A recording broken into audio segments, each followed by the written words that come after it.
Peace to all our beloved brothers and sisters in Christ.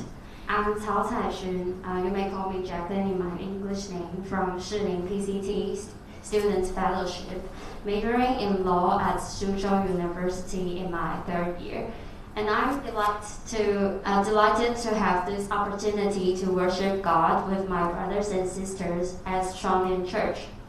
On behalf of the Taipei Student Mission Center, I would like to thank you all for your support and kindness to our college ministry in the past. Because of the support of SuangLien Church, the Taipei Student Mission Center has been able to run PCT Student Fellowship for more than 60 years, accompanying students on their journey of faith on the college campuses in northern Taiwan. Taipei Student Mission Center's logo here. Okay, next page. We currently have 4 preachers. So these are 2 preachers, and next page. Then the other 2 preachers, and 3 full-time counselors. And one of our full-time counselors is there. Please raise your hand. Thank you. And 3 full-time counselors. And next page, please. 1 administrative worker and 1 part-time network community worker, and have set up a total of number 18 college fellowships in northern Taiwan area, working in partnership with our college and university pastoral office to serve over 300 students. The PCT Student Fellowship have experienced different types of students in different generations. The Friendship Corner was originally set up by missionaries on the site of the current General Assembly office building, with the hope that students would build friendship, live together, and witness to the gospel. After local preachers took over, this spirit has spread throughout Taiwan, gathering out-of-town students to form the PCT Student Fellowships, which have since been linked to form college student mission centers around the country. The Taipei Student Mission Center, the successor of Friendship Corner, is where all the PCT's college ministries begin. In the process, many of our current church pastors and deacons was nurtured. I would like to share my life and experience in the Shilin Fellowship.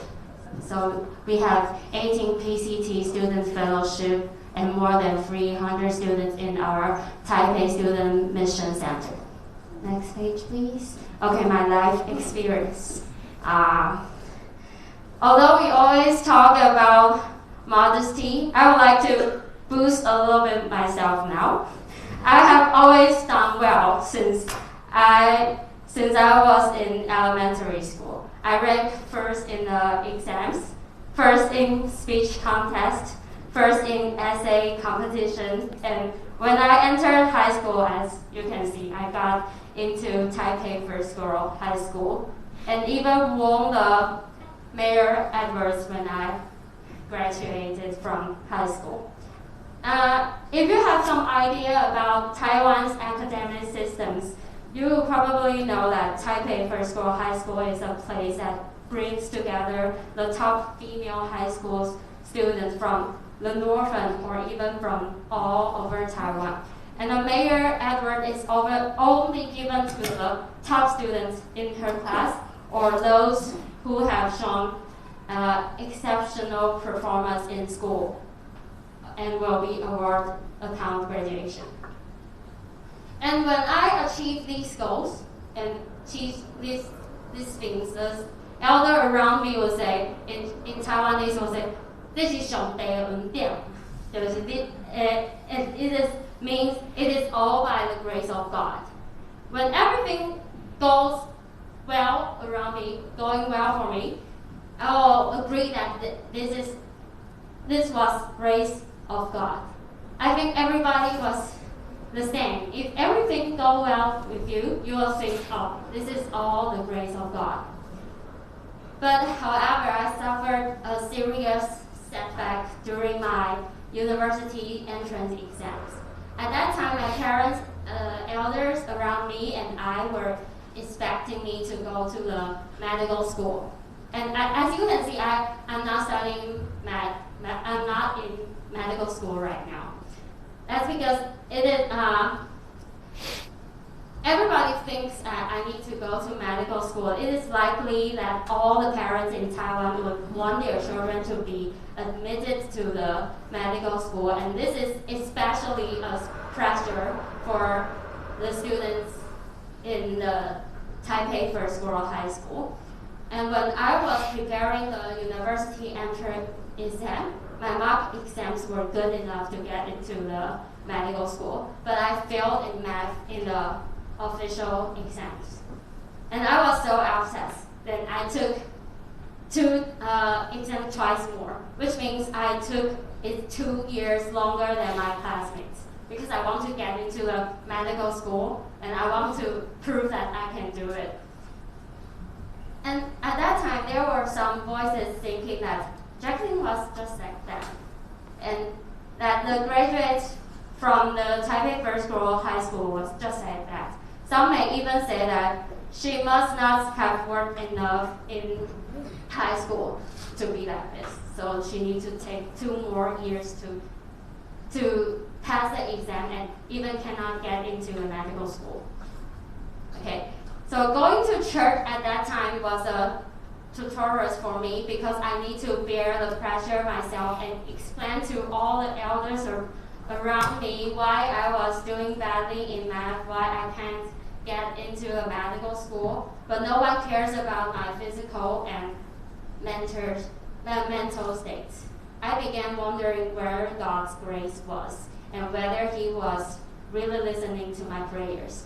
If so, why did I fail to achieve what I want to achieve after all my efforts? I was very depressed about my worth and fell into a deep depression then. Before I started university, I received a phone call from a senior in SuangLien Fellowship, from this senior.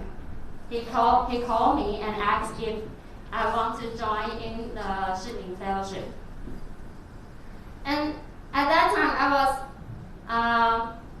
at first I just went with the idea of seeing if I could regain my faith.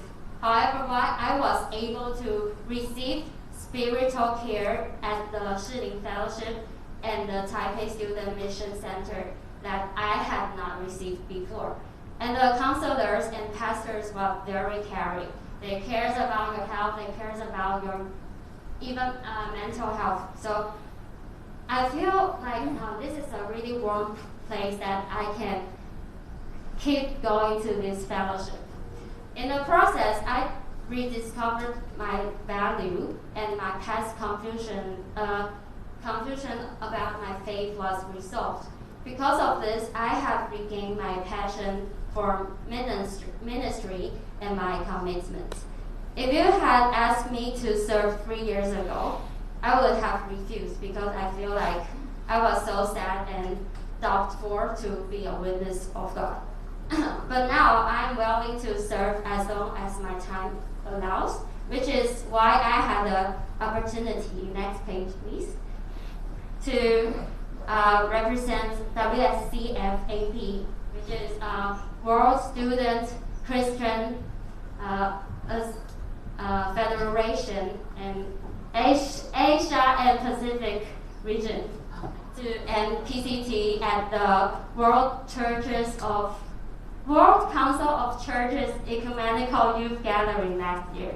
So this is what I joined in WCCEYG last year in Germany.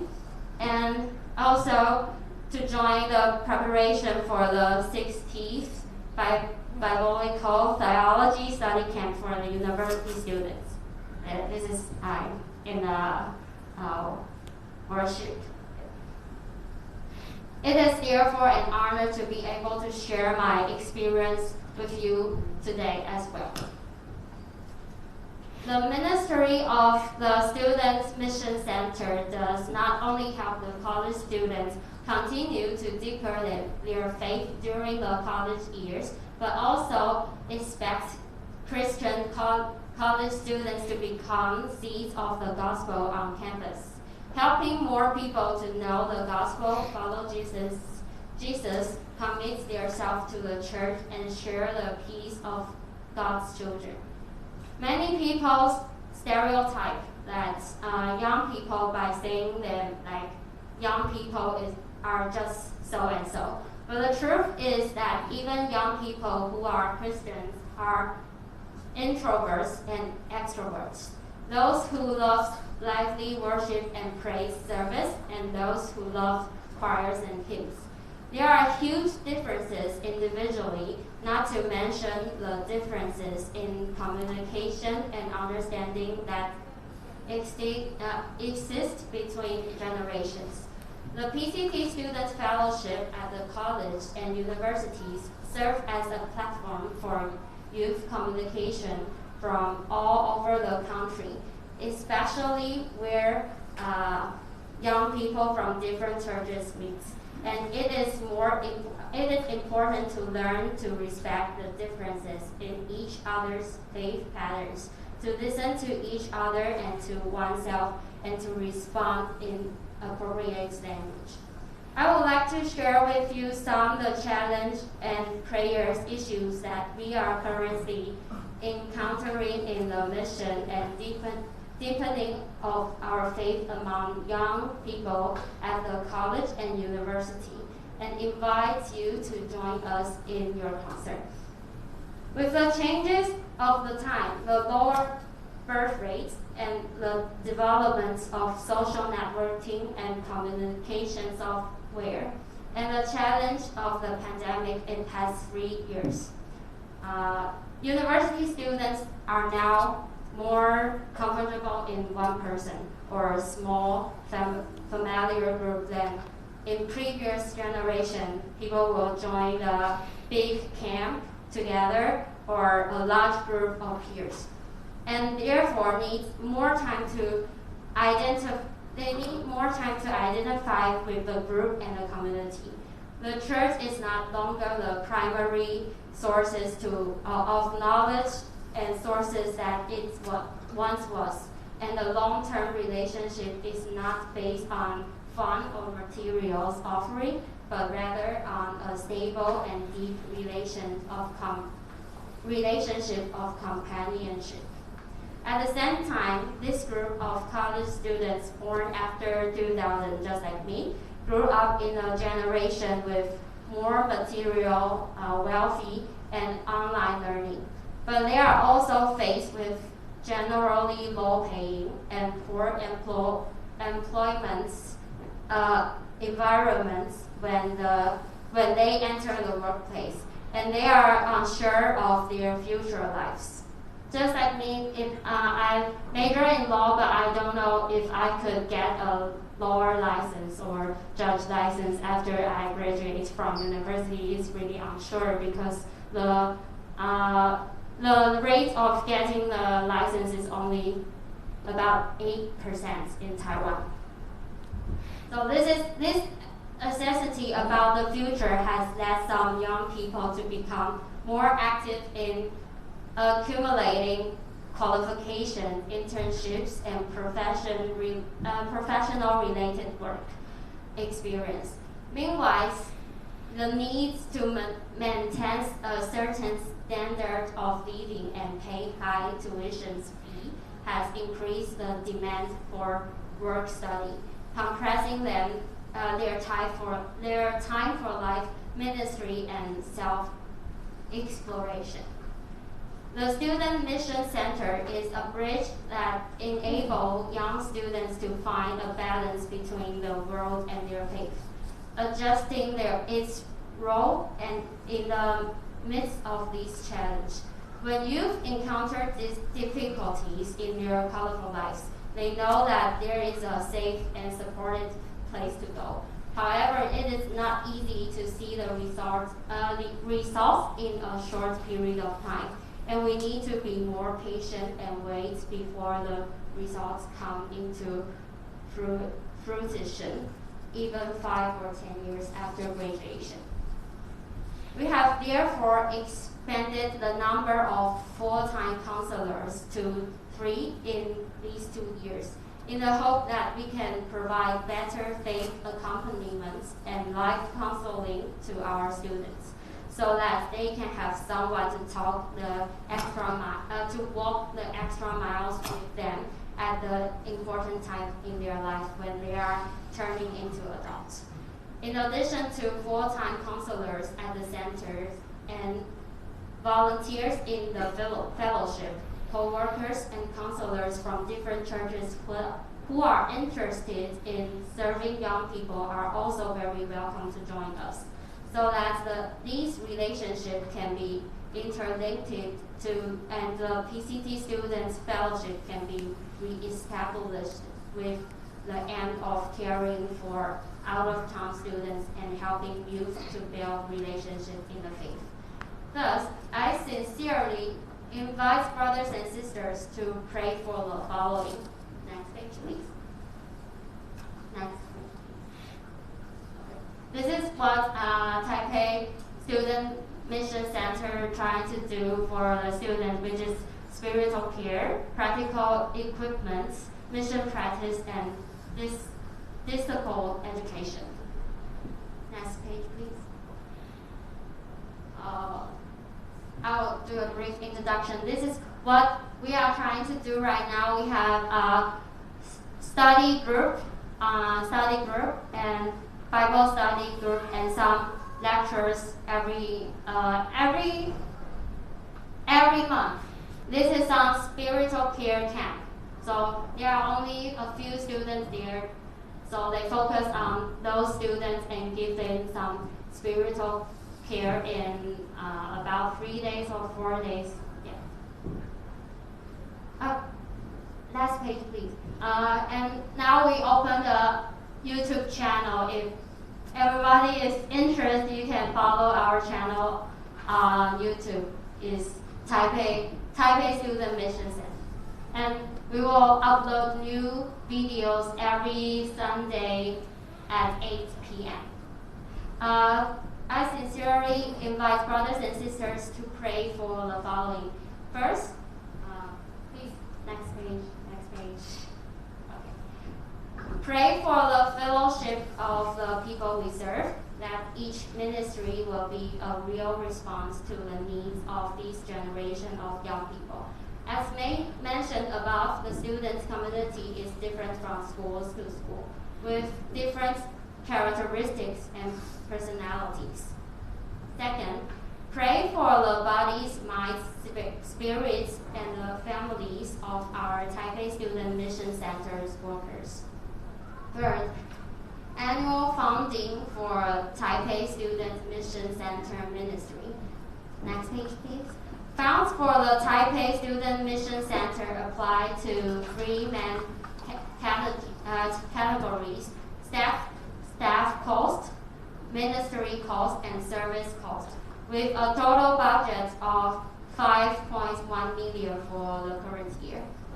We invite churches and brothers and sisters to join the Taipei Student Mission Center Support Association to become a stable support for the center. If you want to be the support association, you can scan the QR code. Okay. The Taipei Student Mission Center is aware of limitation of what it can do in the college and university field, and that there is much scope to work on. We hope to continue to connect with churches to form a loving relationship and to work with God to build each other up in ministry and to reach out to the youth of this generation. May God's grace be doubled for all of us and strengthen us in all our works for the kingdom of God. Thank you all.